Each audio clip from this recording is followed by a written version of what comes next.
जय शीतला मैया की दोस्तों, आज हम शीतला माता व्रत कथा पढ़ेंगे जिसका व्रत शीर्ष ही आने वाला है। शीतला माता जो कि स्वच्छता और आरोग्य की देवी है, जिनकी कथा पढ़ने से शीतलता, आरोग्यता और शांति प्राप्त होती है। साथ ही खसरा, चेचक जैसी बीमारियों से भी मुक्ति मिलती है। बिना व्रत कथा पढ़े शीतला माँ की पूजा अधूरी मानी जाती है। तो आइए शुरू करते हैं। पौराणिक कथा के अनुसार एक दिन वृद्ध महिला और उसकी दो बहुओं ने शीतला माँ का व्रत रखा।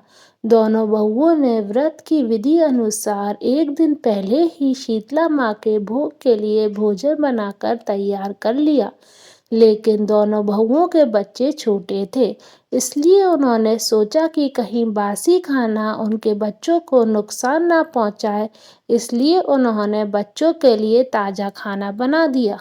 जब वे दोनों शीतला माँ के पूजन के बाद घर लौटी तो उन्होंने दोनों बच्चों को मृत अवस्था में पाया। इस पर वे जोर जोर से विलाप करने लगी। तब उनकी सास ने उन्हें बताया कि ये शीतला माँ को नाराज करने का ही परिणाम है।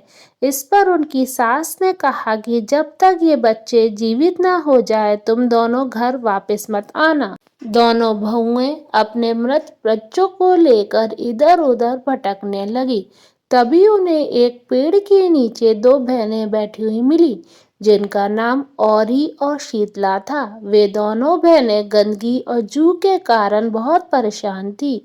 बहुओं ने उनकी सहायता करने के लिए दोनों बहनों के सिर से जुएं निकाली, जिससे शीतला और औरी ने प्रसन्न होकर दोनों को पुत्रवती होने का आशीर्वाद दिया।